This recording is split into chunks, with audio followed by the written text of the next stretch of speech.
I'm Adam Watson. I'm Trinity Watson. This is Darkslinger Mafia 31 Days of Halloween. Every day in the month of October, we're going to be posting at least one video a day because we've actually managed to get 2 up on a Sunday now. Oh, nice. Yeah, a haul video and a deep dive video. We're going to be taking a look at something scary, spooky, monstrous, horrifying, violent. Family slaughtery. In the case of Predator, that's often the case. Mm-hmm. Yeah. So, you think a Predator is more a horror property or more a sci-fi property? I think it's a healthy mix of both, honestly. It has nice tension and everything, but also it has immaculate creature design depending on which entry you're looking at. Yeah, I think Alien and Predator are both a mixture of both of those things. Mm-hmm. And I personally think Predator is perfect for Halloween. Yep. Never have I read the Marvel Comics version. I've read a small handful of the Dark Horse. Yeah. I'm kind of in the same boat as I was with Alien, where I've never read anything for the comics, but I've seen the first movie. Just the first one? Mm-hmm. Okay. So you haven't watched Prey yet then? No, but I really want to. It looks good. I like that. I thought it was really good. Yeah. So the comic starts off with a pretty awesome battle between 2 predators. Yeah.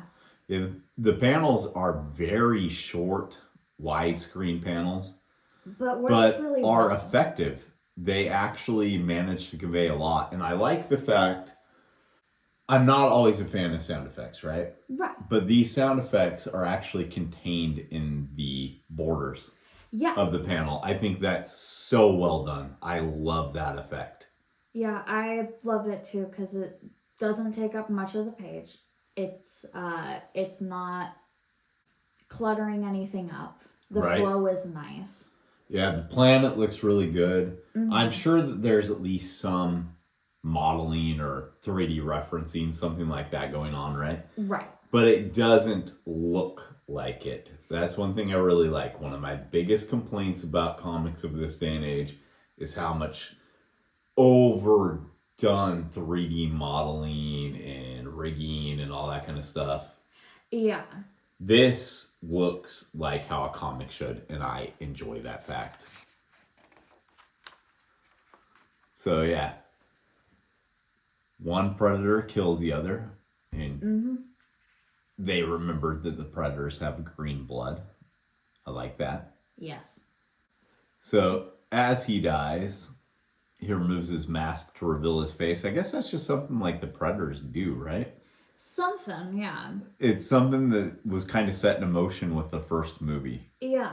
He gets injured by Arnold Schwarzenegger and he revealed his ugly mug, right? Yeah, it's kind of like their honor system thing. Something like that, yeah. And I love how the predator face is rendered right I there. really like that this goes from, so the panels, 1, 2, 3, 4, 5, 6, 7, 8, right? Mm-hmm. 1, 2, 3, 4, 5, 1, 2, 3, 2, 1. Yeah. So it's not like a perfect countdown, but I like the fact that the panels are reduced in every single one. I'm always looking for opportunities to do stuff like that in my comics. Yeah. Even if no one notices, I just think it's a cool effect to kind of count down with the panels like that. Right, and it gives the comic a really nice sense of flow too. Right. It really helps channel how you want the reader to interact with it. Interact with it, yeah. Yeah.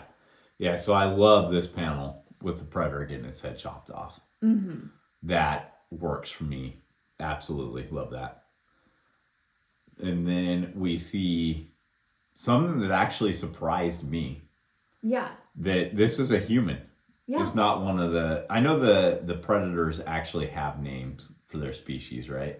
Mm-hmm. I do not remember what it is. I don't remember what it is either. But we see that it's a human, not one of them. Mm-hmm. And that surprised me. And then on the recap page, it has a timeline of events for the predators, and it just lists the timeline for the movies. Yeah, which I think is pretty cool. Discounting Alien versus Predator. Mm-hmm. It didn't include that, but yeah. And then this is set in 2056, years after the last movie.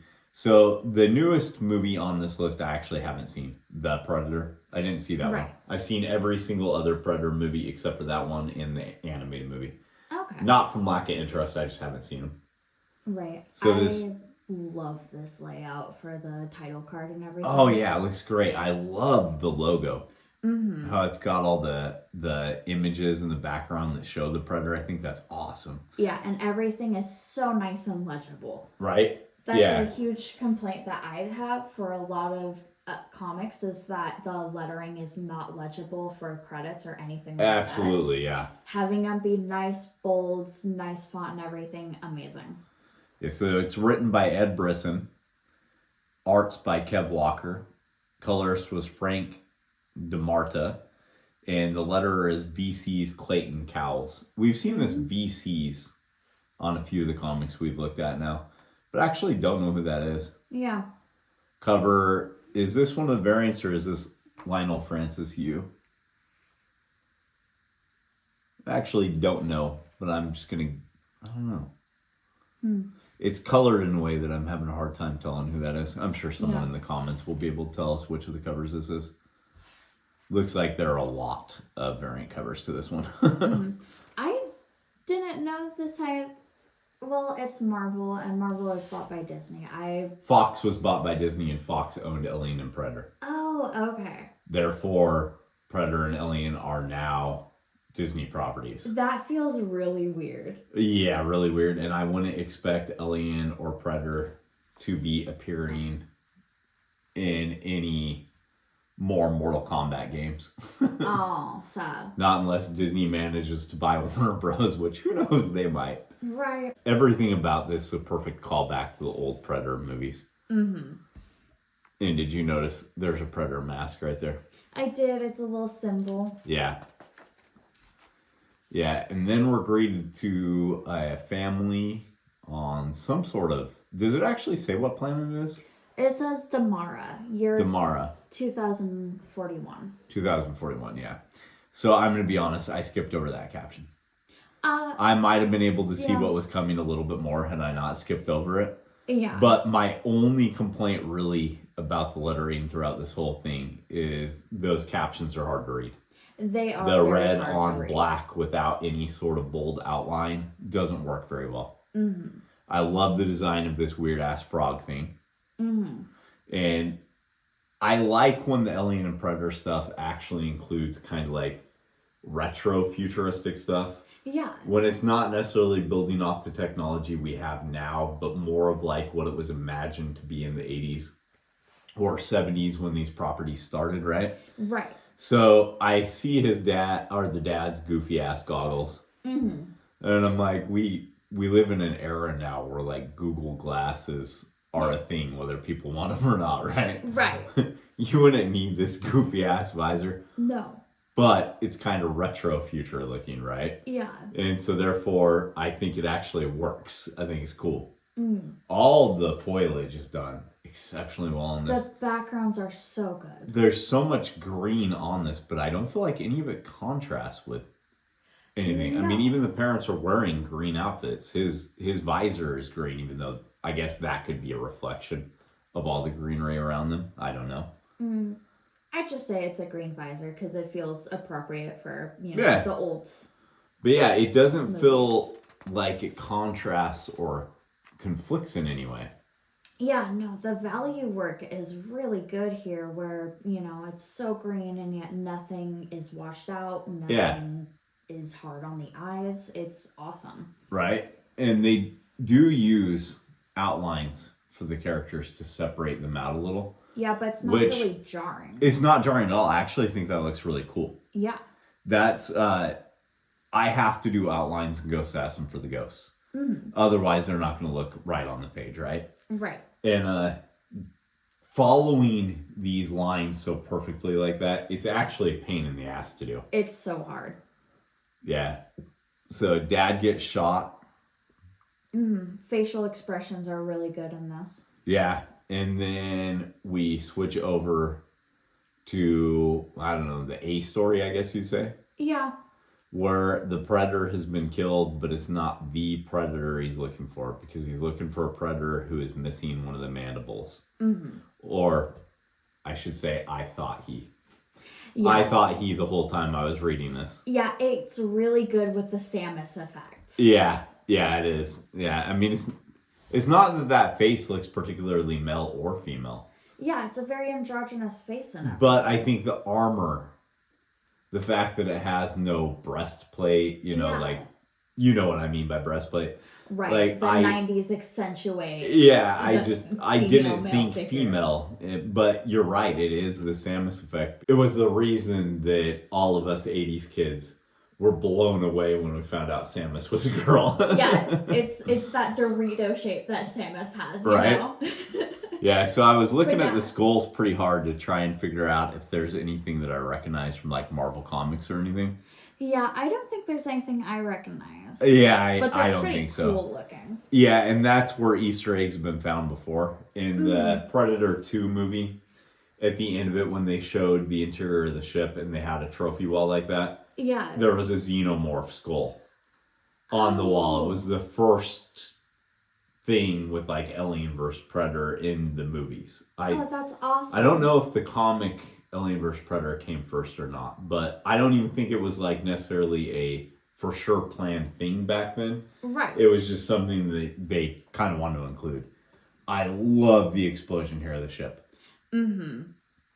The kaboom actually works. It's an instance where the sound effects are well played enough that I think they really work. Yeah. And then the coloring on this, with the various gradients making it glow in the center and everything, that's so well done. It's so good. Be such a pain in the ass to do. Mm-hmm. And the little silhouette in the bottom corner of her walking away and everything. Yeah, I don't know if stuff like this, if the credit goes more to the colorist or the flatter. Mm-hmm. Because I'm sure this being a Marvel comic, it probably has an uncredited flatter. Yeah. Being used for it. But whatever the case, I love that. It's great. Mm-hmm.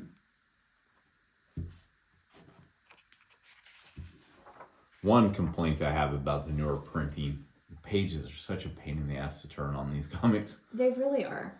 Yeah, so I like this. This group of peaceful-looking aliens approach, and at first she just thinks they're just talking to her in a language she can't understand. But then she realizes that they take her to be the thing that's been terrorizing them. Because after all, she's got a predator mask on her back. I love the designs of the aliens. They look great. They're so ugly in a great way. That is cute. The baby is super cute. This, would you want to meet that in a dark alleyway? Yeah, I want to be that thing's best friend. Okay, yeah. It looks like it knows all kinds of shit that I don't know. They are very brainy looking. Right? Apparently they have guns, though. Yeah. And then when she jumped into this, I was wondering if this was going to be like some sort of hallucinogenic mushroom or something like that, because that's kind of the common trope when they jump into vegetation on an unknown planet. Yeah. It always turns out to be poison or mushrooms. I actually like that they didn't do that with this. Same. It's like, while that trope can be fun, it doesn't need to be played out every single time. So, it's kind of fun just seeing that these are just like tomatoes or something. Right. And then, in 2041, Dad gets his head blown off. Mm-hmm. And that is a very effective panel showing it. It's so good. This is the kind of stuff that cements the fact that Predator is more horror than sci-fi to me. Yeah. And then a double-page X-Men spread that doesn't particularly make me want to read any of the X titles, if I'm to be honest. It doesn't really say anything about it. It just kind of throws up some well-known characters and expects you to read them. Sebastian's too rendered for me. Yeah. He's too, I don't know. The painting is off in that in some way to me. Mm-hmm. Image of Wolverine's cool enough, but it doesn't say anything. I don't even know who the new Marauders are or why Kraven is fighting Omega Red. Cool looking Omega Red and Kraven, though. And Magneto's helmet being broken. How many times do we need to see Magneto, like, having his helmet broken or whatever? I don't know. Right. Those are the comics of my childhood, so I want to like what I see. Yeah. But nothing there made me want to pick them up based off the advertisements alone. No. So yeah, then there are some very inexperienced people getting in a gunfight with a Predator, which is never a good idea. Super cool decapitation. Excellent right there. decapitation, yeah. Her head is mostly a silhouette, and then the gun going off and everything. Just amazing. So do we know the little girl's name was Theta before this? Theta? You do, but you don't know that the adult version of her is named Theta. Yeah, so there's more of the outline done, and I'm guessing this is more of the colorist who did that. Yeah. It works so well to separate out everything from the background. It could definitely be overplayed if they did too much, right? Right. But they've even done it on some of the background stuff to separate it from figures. Which is really nice. Yeah, I think it works excellently. Mm-hmm. There's such a low number of colors used in this palette for how good the coloring actually is. I do feel bad for anyone who's colorblind reading this, though. Yeah. I'd imagine that green would just blend together like crazy. Yeah, if either that or they did their values really well, so it should be different variants of gray. Yeah? Mm-hmm. So, yeah. Mom saying goodbye. Knows she's going to die. Wants the AI to protect the daughter. Yep. Theta. Yeah, and then in the present, the hero character is talking to the AI on this ship. Mm-hmm. Really cool ship. Super cool. Yeah, I love how we have the little girl saying, please don't go, and then the adult character saying, go, go, go. Right. And the aliens being all pissed off. I enjoy the fact that there's no universal translator that just tells you what the aliens are saying too. Yeah. It makes it seem like the danger is a little bit more real, if that makes sense. Yeah. Yeah, so then her obsession continues with just wanting to find the Predator that has a missing mandible. But that's not going to happen because the AI on the ship is telling her they need repairs. The ship needs repair. So she's going to have to go to a planet that she doesn't feel welcome on because apparently the ship and the AI are both stolen. Yep, she ended up stealing them. What do you think of this ad?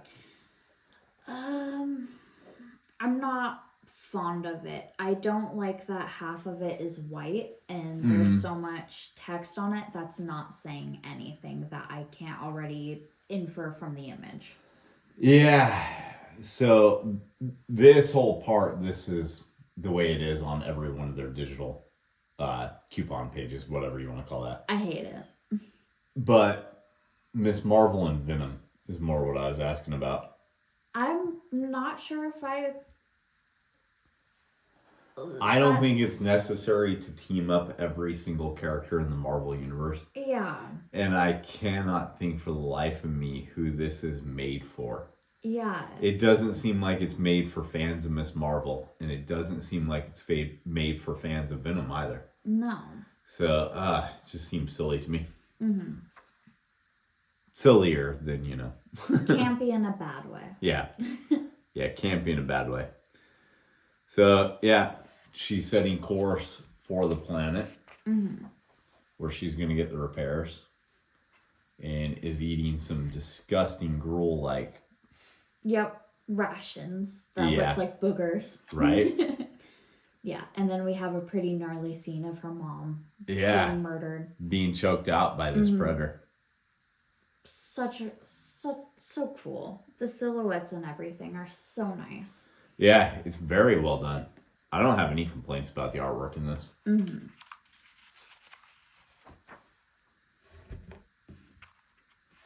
Yeah, and then he reveals his face. And that's why she's looking for someone with one mandible. Yeah, because as a little kid, she cut his mandible off. Mm-hmm. Which is pretty awesome. Yeah. It's a good origin story for her. But unfortunately, he snapped her mom's neck after she cut the mandible off.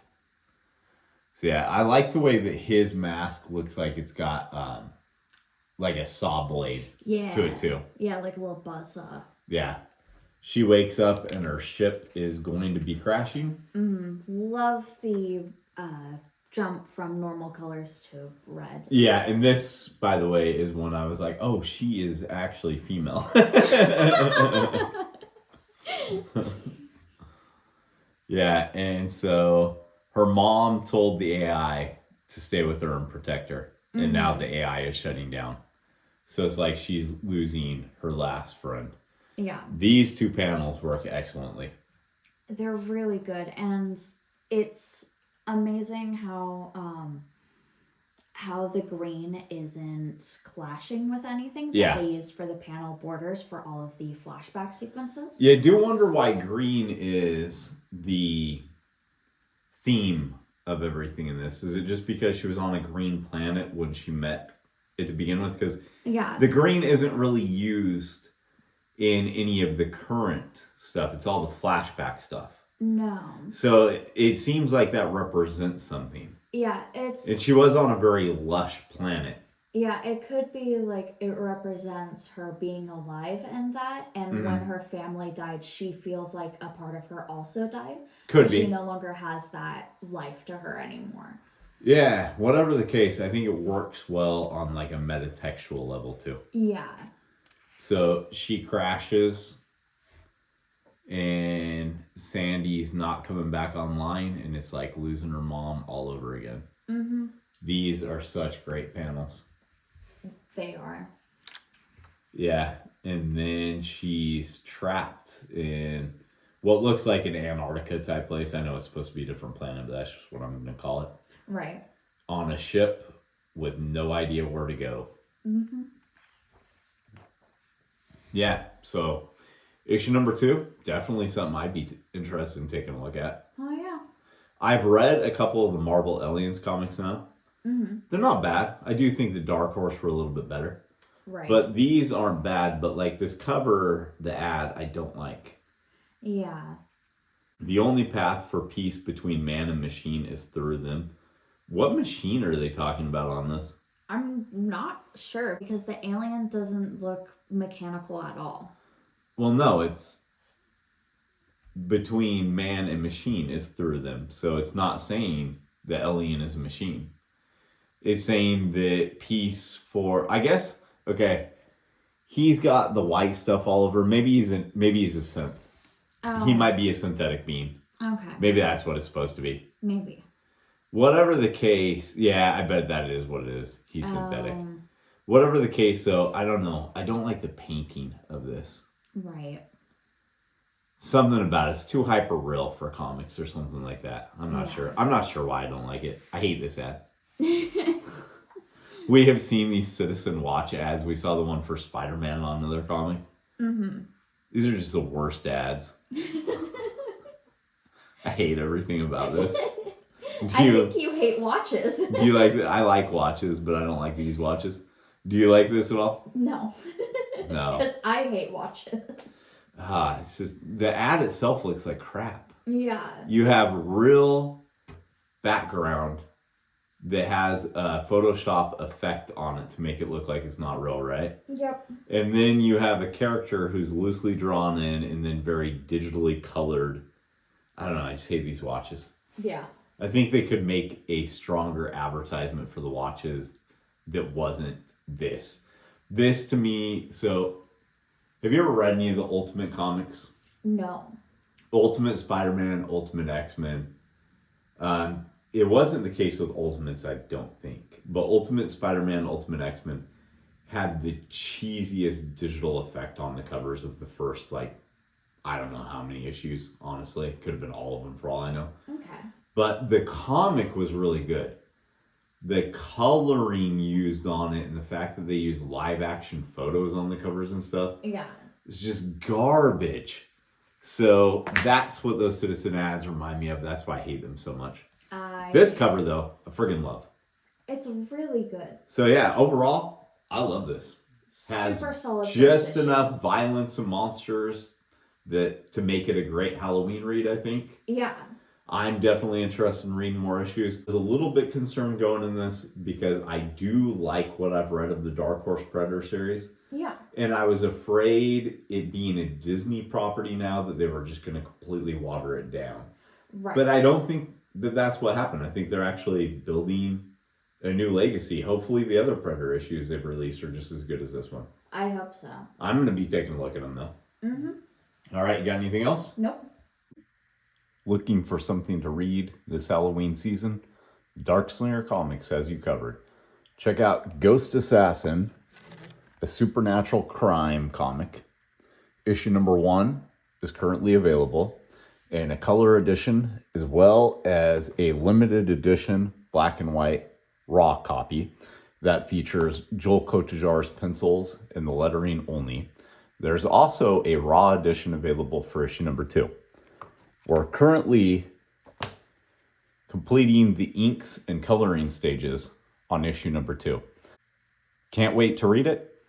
You can pick up the A story in the cards as a mini comic. Issue number 3 is also available in the raw edition. Vampires more your thing? Check out Chronicles of Von Helsing. This story features the world's oldest blood feud, the Von Helsings versus vampire kind. Issue number 1, 2, 3, 4,